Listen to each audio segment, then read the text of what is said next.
Welcome to Homeschool Your Way. I'm your host, Janna Cook, and Bookshark's community manager. Today's episode, I am bringing on an expert in a gym. Don't worry, you're not going to have to feel bad about not working out, and there's no need for tennis shoes. Richard Fink IV is actually the co-creator of the Vocal Gym. We're going to be talking about finding your voice and having the beauty of music in your home with your children. Richard, thanks so much for being here. Thank you for having me. This is exciting. I am very excited because, first of all, when I think about a gym, I automatically have negative associations and guilt of all the things I should be doing. Oh, no. But you're going to be bringing such a positive experience in this podcast about what we can be doing with our voice. We had titled this podcast Finding Your Voice, and I think that has so many connotations. But before we get into all of that, let's just give a little bit of background about who you are and how this all got started. Sure. So I'm a vocal coach. I've been teaching for about 25 years. I actually started out as a drummer when I was 8 years old, and I would play drums in all sorts of rock bands and make lots of noise and be really loud and hit hard. And my senior year of high school kind of entered the world of singing and songwriting kind of, let's say, relatively late. But is my senior year of high school, I joined choir because there was a girl that was in choir that I wanted to get to know a little bit better. And so I joined choir, and I just fell in love with this idea of moving the voice and just connecting in a completely different way musically than what I was used to. And the challenge for me was that I was terrible at it. I was running out of breath and I couldn't find the notes, and the teacher didn't know what section to put me in because I kept changing my voice and trying up here, trying down here, just all over the place. And eventually I kind of settled into the feeling of expressing the song, even if it wasn't that great technically yet. And I just fell in love with that idea. And after a few months, I quit my band, I sold the drums, I bought a PA, and I started to write songs. It was just this massive shift for me. It was probably the only thing my parents didn't actually encourage. They encouraged the idea of pursuing my passion, whatever I was excited about, which is a really special thing to grow up with. I know that's not always the household philosophy. And singing was the one thing. They're like, "Are you sure? We'd rather hear you, play your drums to Metallica than hear you sing a Broadway show." I mean, that's how bad it was. But I just knew intuitively there was something there that was magic and interesting. So I started buying books and CDs, and of course this is before YouTube. I couldn't just ask Alexa to hook me up with some voice lessons on YouTube and take care of it for me. I had to just do some hard reading. I tried a lot of different teachers, but I ran into a lot of conflicts with that too. One teacher would say, "This is the only way to sing," and another teacher would say, "No, you should always do this or you're going to hurt your voice." And so I kind of became a little paranoid and worried in how to do this, because I liked singing rock, which is what I started off with, playing drums, but I also loved musical theater. So I'd be pulled in these two different directions, and I wanted my voice to be able to express both without causing any harm. So I found a teacher in New York City. I lived on the other side of New York, Western New York. So it was like a 6.5, 7 hour drive. I would save up money during the week. I'd drive 7 hours, park, spend all my money for that 1 hour lesson, drive back, because we didn't have the internet or Zoom to connect with anybody like this at the time. So he encouraged me to look at the anatomy of the voice, and that just opened up everything. So I started studying the physiology and the neurology and the psychology behind how the instrument works, the science behind it. And it just allowed me to connect all these ideas that these other teachers were trying to present to me in more abstract ways, and it all started to click. And so I built my own technique called the Throga technique in the 7 dimensions of singing, based on the anatomy of the voice. And when you look at the science behind the singing, you start to realize that anybody can do it. Anyone. If you can speak, you can sing. And it's just like learning to play guitar or learning how to walk. and you have to coordinate muscles, and you have to fall down 1,000 times before you figure it out. And some kids figure out how to walk right away, and other kids, they're 3 years late. And it's the same thing with the voice. And so that's what I do. That's what I'm passionate about. And as far as the homeschool connection, my wife taught, she had her own performing arts school, like an after school program for years up in New York. And in 2019, we moved to California for my then 12-year-old daughter to pursue acting. She got an acting gig in management. And we started homeschooling her and my 5-year-old. And then the pandemic hit and everything shut down. So we were homeschooling there for as long as we could. Excuse me. And then we moved to Florida, and now we're homeschooling. We homeschooled here for a little while. And then, so it's just been back and forth, East Coast, West Coast, a lot of experience with homeschooling in a short period of time, especially with the pandemic, of course. But it was during that time that I realized there's like no choices for singing at home for these kids who may be interested in the theater arts, or maybe parents, maybe they encourage it, maybe they don't, maybe they don't know, they don't have a background in music. So they didn't know really where to begin. And there's music appreciation courses. There are some singing. You can take online private lessons, of course. There's things out there, but nothing that was really focused on the development of the voice at home. So that's what we spent the last 3 years putting together, something we call the Vocal Gym. And now it's out, and we're connecting to amazing people like yourself and talking about it. So that's my background. That was quick and hopefully not too long. I think it's great. I kept thinking, like, bless your parents for going through 10 years of the drums. Like, Right?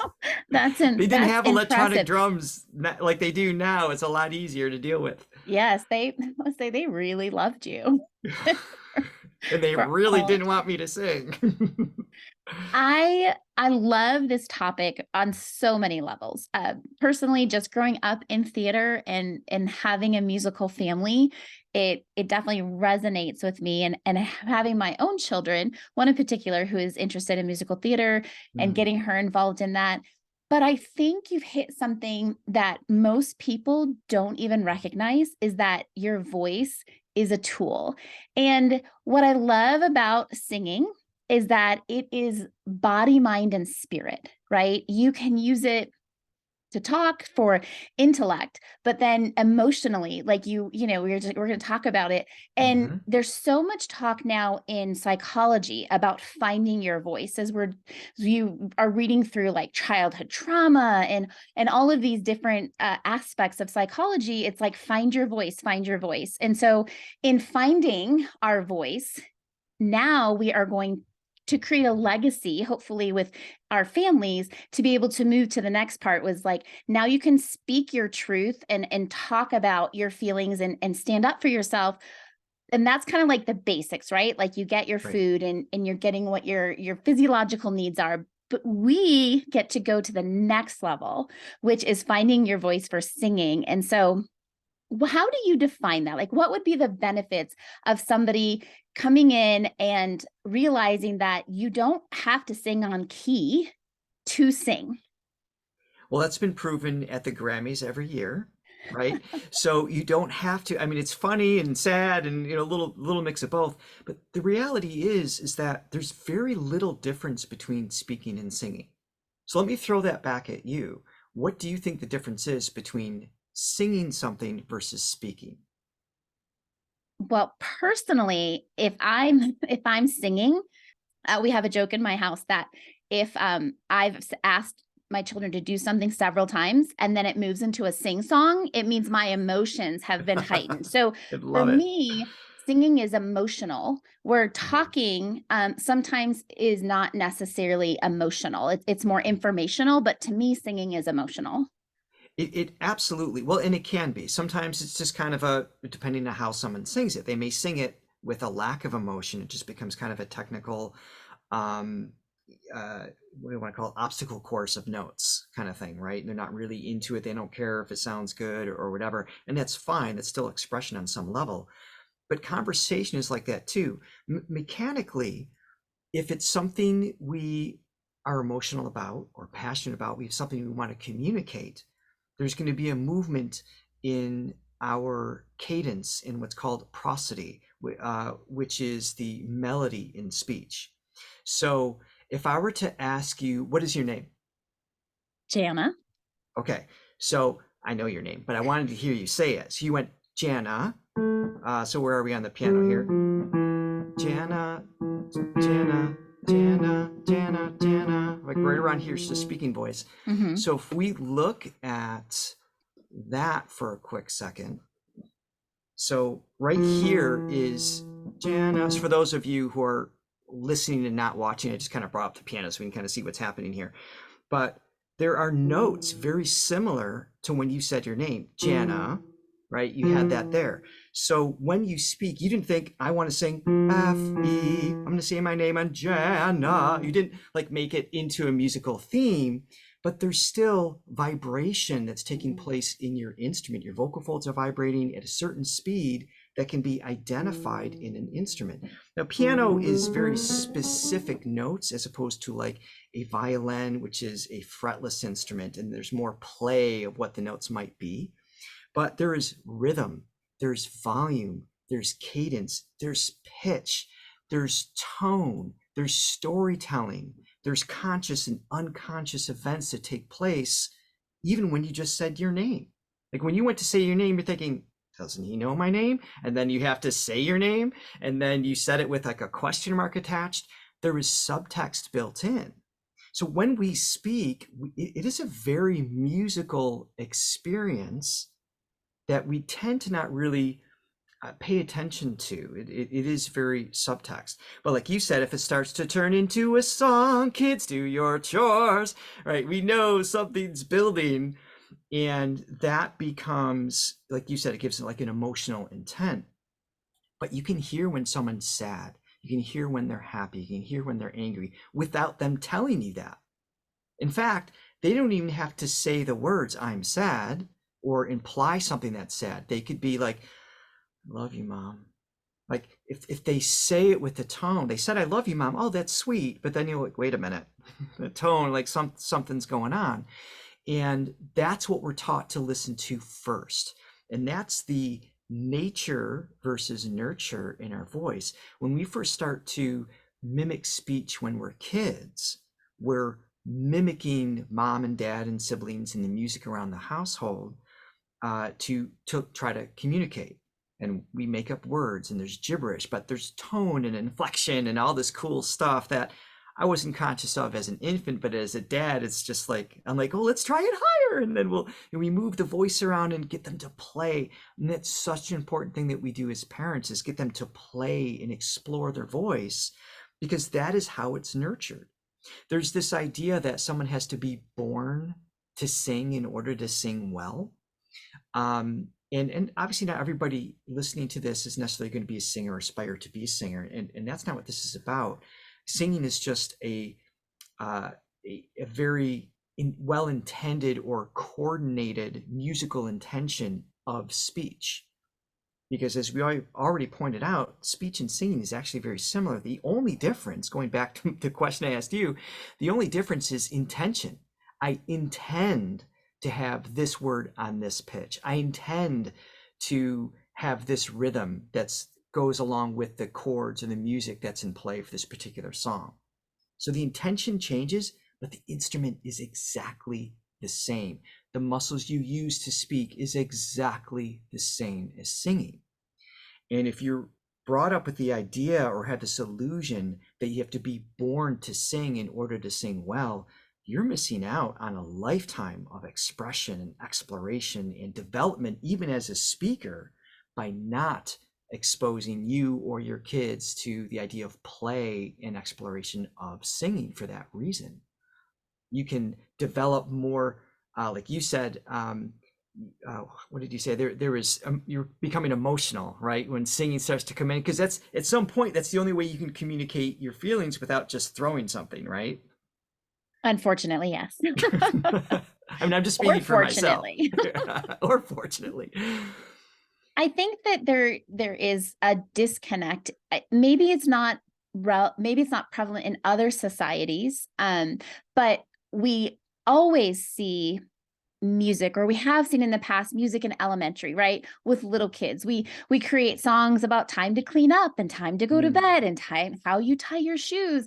And then there becomes this like point in time where we start to distinguish like, oh yeah, you're not good at that, so we're only going to let the people who we think are good at that continue on. And you start to see like choirs develop and musical theater, and then we see that disparity created even further because now we have Broadway and Hollywood and in the Grammys. And so the sad thing to me is that our society accepts this idea that either you can or you cannot do it. When you were speaking to that specifically, I thought about math. Well, either you're Mm. math minded or you're not math minded. Well, I would disagree.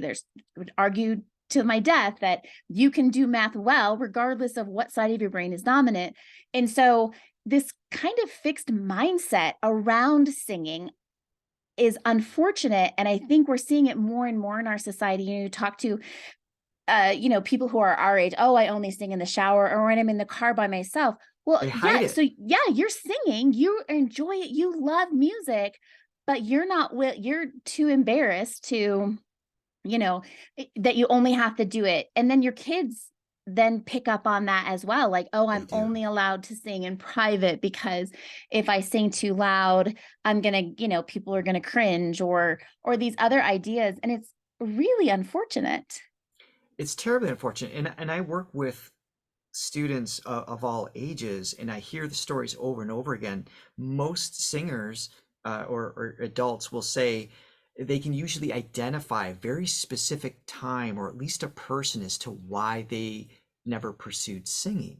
Again, I don't mean pursue singing like I'm going to be a rock star, but simply to just enjoy it in public, even at church or community theater or just at home with the family. And it's usually, oh, my brother would tell me I had a bad voice, or my mom told me once to stop singing. And mom might have been just like, you're just too loud right now. And it might have nothing to do with how beautiful or not beautiful the singing was. But yes, we have the culture of this illusion of haves and have nots. You're good or you're bad. And that's not what singing's about. That's not what painting is about. That's not what playing guitar is about. That's not what dancing is about. That self-expression is tied so deeply into the who that you are and what you are developing, especially through your childhood years, to minimize that, to limit it or discourage it or even critique it negatively as parents in our homes is really dangerous. And it's rarely with ill intent. It's just that didn't sound good, or we kind of jump to that. But if I was tuning my guitar, my parents wouldn't be like, "Ooh, that sounds really bad." Or if they did, we'd both laugh about it because it's like, it's not me, it's the guitar. There's this feeling of disconnect that makes it okay. Mm. Our larynx, our voice is hardwired directly into the brain, our conscious, unconscious, and subconscious. So your voice that you have right now, Janna, is a culmination of your life's experience. You had music in your household. There were certain singers that was encouraged or discouraged in the house, certain styles and genres. Some you agreed with, some I'm sure you didn't.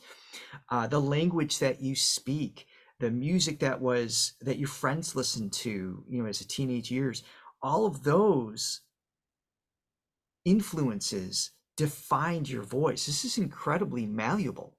Mm. Our larynx, our voice, our tone, it is not genetically given. The shape of your tongue, the shape of your lips, the size of your larynx, all those things are genetic. I'm not saying that doesn't exist, but your tonal expression and how you express yourself is based on your life experience. So when someone says, "Ooh, you have a bad voice," or "Oh, that was pitchy," or whatever, we tend to take it very deeply personal because it ties into all these other experiences that we've had in life. And that's why it's dangerous to give that negative criticism.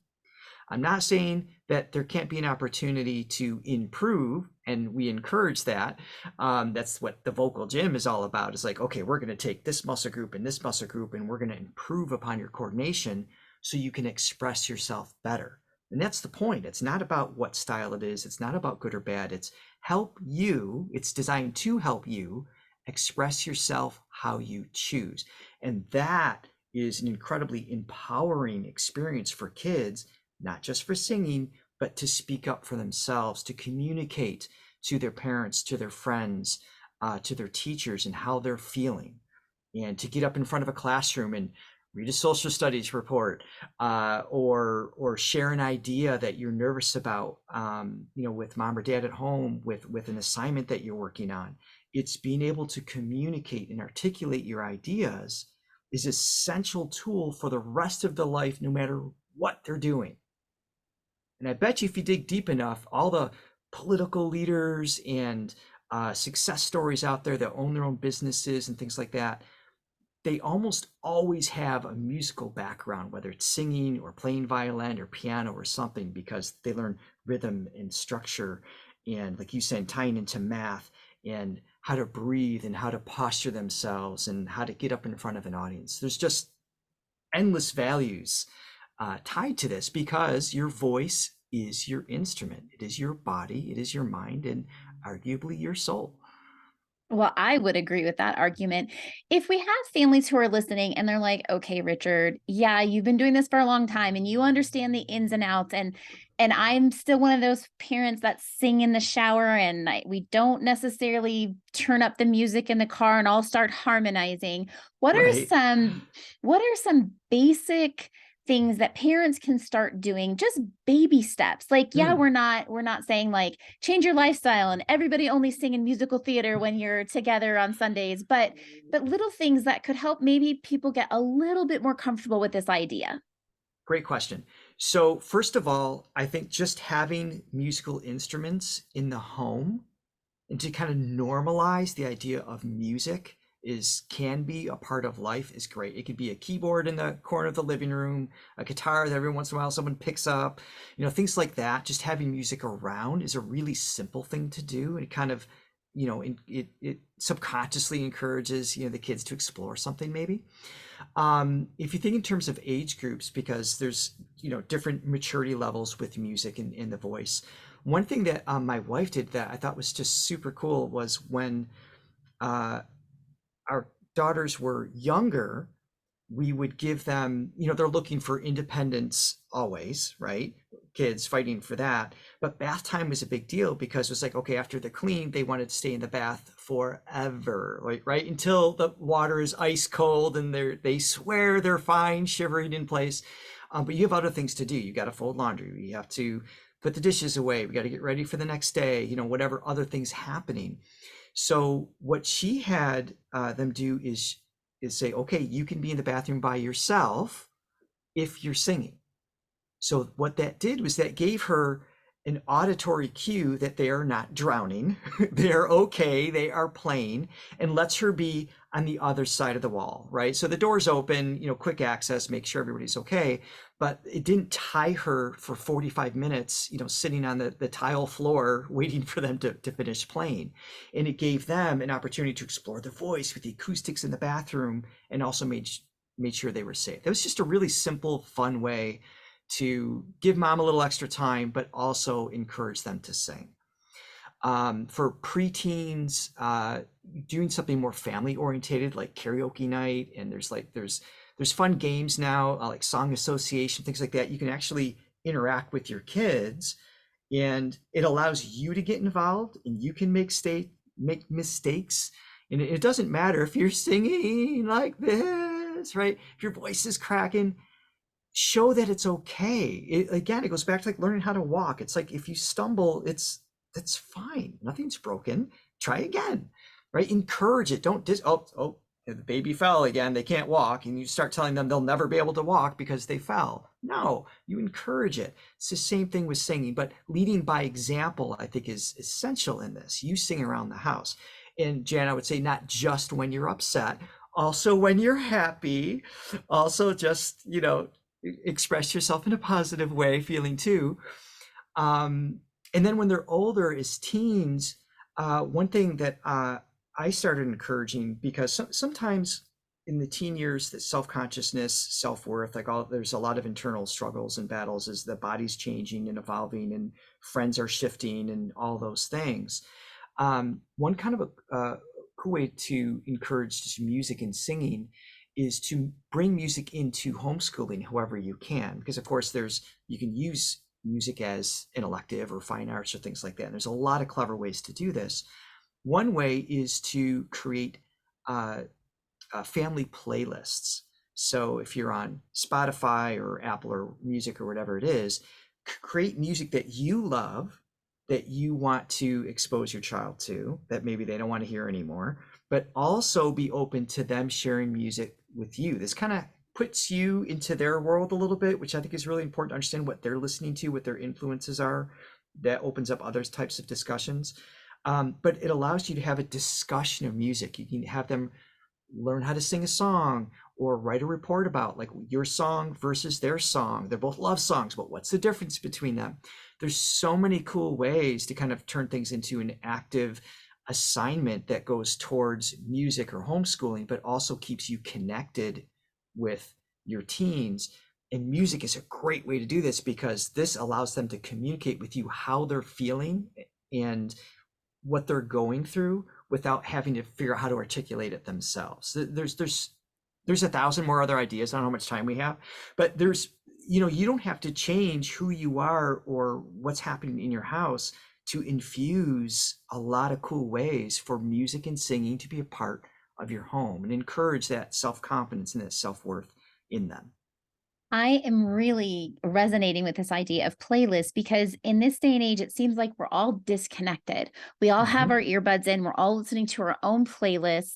And then it's like we're walking around kind of doing life together, but not doing life together. And so just maybe encouraging to get the earbuds out. And yeah, there are songs, there are musicians, if we can call them that, that my children listen to. I mean, people have gotten famous from doing like TikTok songs, right? Yeah. And then they're like the next new thing. And I'm like, It's a real thing. So dumb. But when we do sit down and we call it sometimes on a summer evening, we'll put on our fire and we'll sit outside with a speaker and everyone gets to take turns putting on a song. Yes. And so we really, my children do enjoy the oldies, which are different than what I considered oldies when my parents were putting on their music. But it's this beautiful intergenerational activity that, yeah, there's times where I'm like, this is horrible. Like, could we veto this one? But having a connection and appreciation for what our children are really into is really what is needed in especially parenting teenagers, because as elementary, they kind of just do whatever you do. They enjoy what you enjoy. It's kind of like okay, here's the kids version of everything. But then they get to start exploring and picking out different things that they enjoy. And if I don't even know if techno is still a thing, but like that was never my thing. And my husband will be like, that's not even real instruments. And that, that's not music. And I'm like, well, I mean, it's computer generated. It's totally different, but I'm sure your parents thought that about Metallica when they were listening to Frank Sinatra. I mean, 100%. We have to keep that open and enjoy it. When you were saying about listening to it also, I thought about literature-based learning, and our philosophy is you read good literature, you hear good literature, you mimic good literature, and then you know then how to write good literature. I mean, it's a natural process. It's a natural way of learning. And music is the same. I'm not sure why there seems to be such a big disconnect, but it really isn't any different. It's not. And what we're talking about is called active listening, right? So it's not just throwing it on in the background. It's actually engaging and taking the time to understand the lyric and maybe even get into chord structures and rhythm and things like that, depending on, what your vocabulary is with music in the home. And I think it's also important that you do share your opinion of the music, because that also shows the kids it's okay to have your own opinion. It's okay for them not to like what you do. It's okay for you not to like the music that they love. But if you're demonstrating appreciation, that they found something that makes them feel not alone, that makes them feel connected to other like-minded musicians or teenagers out in the world, that's the same feeling that we had when we were kids. And they're craving that as well. So you have to give space or grace for them to do that, even though you're just like for lack of a better word, just cringing. Like, oh my God. And then you're thinking, I'm paying for Spotify right now. This is what they're choosing. Right. Well, So but what's interesting is that the more they expose me to what at first I was like nails on a chalkboard, no thank you. But I do allow them to play it in the car with me. you Like have to. everyone gets a turn, right? And now it's like muscle memory. When it comes on, I find myself like kind of enjoying it. And I'm like, dang it, I didn't want to enjoy And this. the quickest way to get them to find new music is for you to start singing along with theirs. That's like, oh no, I need to find something else for my parents to reject. But that's where that self-expression comes in, and it just needs to be playful and just a sense of permission, and just really, yes, we have opinions, but there still needs to be a lack of judgment. You need to allow for a judge-free environment for them to say, I don't like this for me, but I love that you found something that you love. You have to address both sides of that conversation, or it will be disconnected, and they won't share the music with you, and they won't want to sing in front of you, and they won't want to share whatever their creativity may be, especially emotionally in terms of communication, which they need to be able to do. And it's tough for them to do that with their parents, even though they're in that safe place. So if they can do that at home, they are going to be set for life because they can do it anywhere else. I think the judgment-free zone is such an important point to reiterate, because if you create a space where, as the parents, we can crank the music and sing to the top of our lungs to the songs that just bring us back to those moments in our young adulthood, childhood, that are such good feelings. I remember what I played when I turned in my last paper when I graduated from my undergraduate. And it's like, that song comes on today, I am like, I just Rocking talking it about out. it. I get excited. I'm like, what a feeling of accomplishment. I finished that. Like, and so showing our children that it's okay to, however it sounds, but being passionate about something, regardless of your technique or pitch or any of these things, really creates space for just a shared moment, but also gives them freedom to go, oh, I can connect with something else, that it's okay. I wondered why sometimes I felt so excited when that song came on. It's like sometimes our kids are really misguided because they don't have any access to previous experiences in this, right? So Hmm. if we can share our experiences, like, oh, and then we'll put on a song and my husband will be like, do you remember where we were when we first heard this song and Yes. what we were doing, and share those memories? I mean, it's just that it's building confidence in our kids that it doesn't matter how it sounds to anybody else, that you can be Hmm. confident in how it feels for you. And that I think is a tool that, like you said, will carry them through the rest of their lives. Absolutely. And it's essential. And I said earlier so about the idea of normalizing music in the home. And when we talk about the voice, a couple other ways to normalize using the voice more in the home. One is more of like literal training, and that there's like a million things on YouTube, things like that. Of course, we have courses at Throga, but there's exercises. I'm sure so you grew up doing music. I'm sure you probably still remember vocal exercises, right? Mm-hmm. Do you have Mm-hmm. a favorite that you can share with us? It was a little song that our choir director made us sing to warm up. And I don't even know if it's an actual language or it was something that she had us sing, but I remember the song. Oh, we have to hear it. All right, here we go. Go de amus, go de amus, go de amus, hodie. Go de amus, go de amus, hodie. And we would just sing Yes. that like, And then you like change keys, right? You uh-huh. kind of like evolve it up. Yep. So stuff like that at home normalizes play with the voice. That's so important. For me, like if as I'm just eating breakfast in the morning, I'm going just stretching, making weird sounds, just loosening up the voice.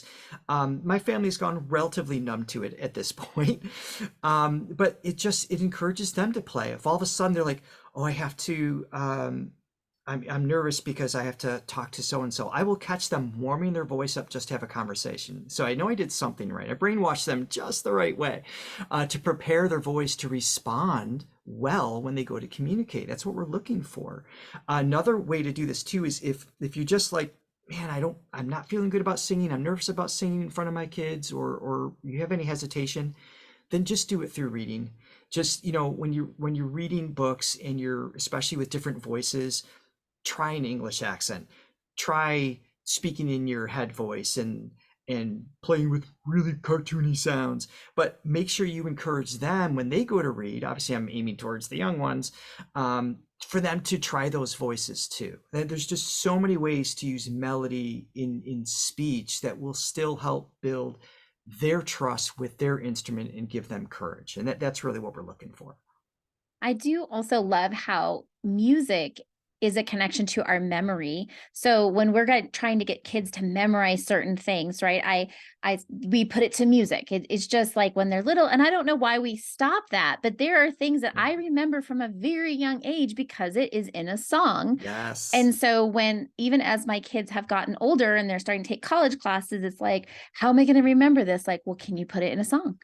Because the melody, we just naturally will be able to remember that for whatever that science is. I don't have the specifics, but it's there, and it helps us then not only remember, but like you said, like if there's presentations, if there's speech, if, and then as adults, as we move into the workplace, the difference between the people who are comfortable speaking in front of others and those who aren't, I think this has some cadence to that as well. Yes. And this is also why singing's used often for kids with speech impediments, or stutters and things like that, because it does use so many parts of the brain, not just our audio cortex. It's pulling on all sorts of different parts of the brain. So when you attach articulation, all of our lips, tongue, and jaw muscles, with a movement, it makes it easier for the brain to make an attachment of memories. And then if you enhance that with a feeling, then it just becomes seared even more. I remember my dad used to sing, because he was a mathematician, he used to sing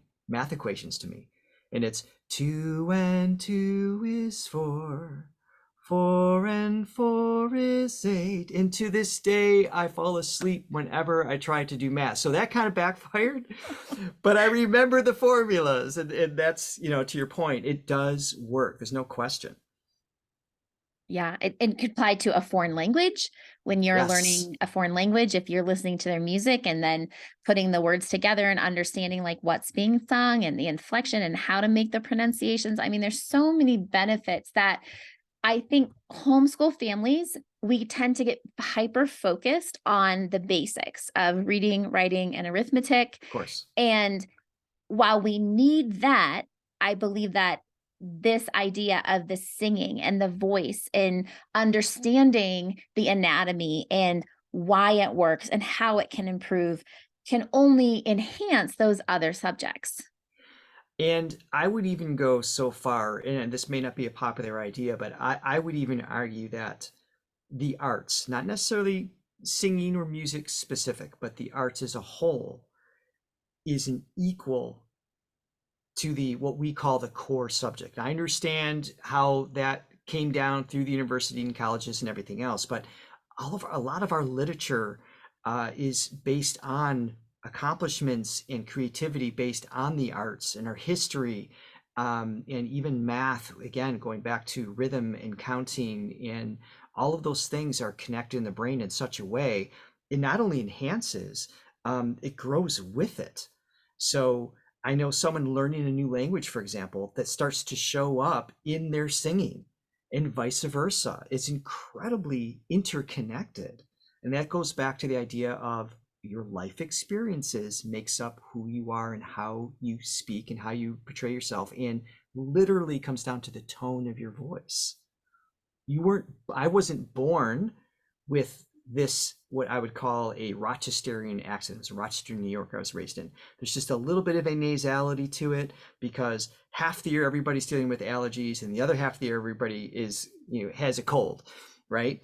So there's certain qualities that I mimicked mom and dad, and that's because that's a survival thing.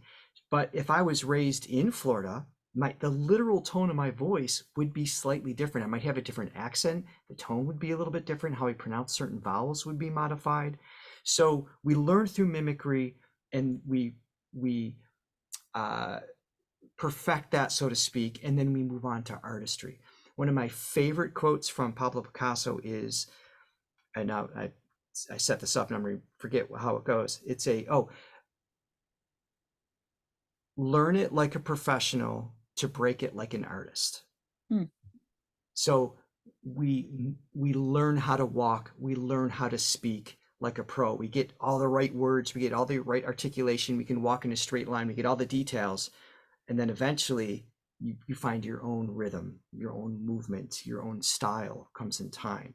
So we learn through mimicry at first. It's how you learn different songs, and then you develop your own voice. You find your own voice through exploration of multiple things and through play and through curiosity. And that's really how you become your own person, which is what we're looking for. And that's the beauty of the voice. There's no two alike. I can go to Guitar Center and buy 50 of the same thing, but the voice, not so much. That's what makes it so amazing. It's uniquely beautiful in all ways. So for families who are listening to this and this is really resonating with them and they want to get more information about the vocal gym, tell us just a little bit about what that program entails and then how they could find more information.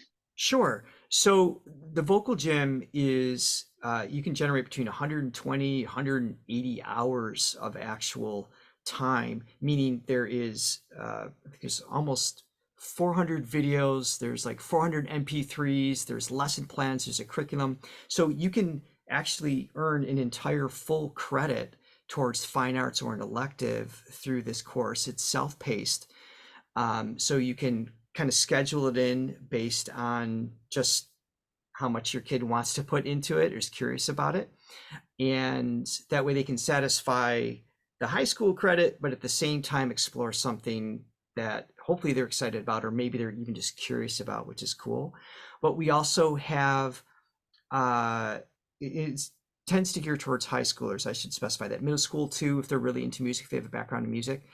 But it also has a parent portal and toolbox, meaning that it tracks all the progress. So we keep track of how much time they spent in the vocal gym, how many vocal exercises they did, the assignments they completed. You can print them all out.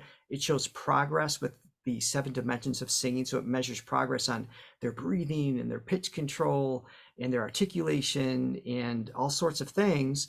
So at the end of the year, you actually have all the documentation that you need for homeschooling, based on, again, how you're doing your homeschool. But electives tend to be kind of float a little bit differently in circle around whatever your core program is. So we try to keep that really simple. And for parents who want to get involved and they don't want it just to be self-paced and automated, we have a toolbox there as well. And so there's interactive assignments and ideas, one of which we discussed earlier with it, like that playlist and listening to music, that's kind of built into it. So you can be a part of their musical journey, because there's nothing better as a parent than to actually learn along with your kid. Like, that's so much cooler for you and for them. And it also teaches them that learning never stops. You can pick up on this at any time in any subject. So we try to make it as flexible as possible, but still rooted in science, meaning it's universally applicable. It doesn't matter what style they love to sing. It can be from hard rock to rap to gospel to opera to pop. It doesn't matter. It's training the voice so they can express themselves how they choose. And so that's how it's designed.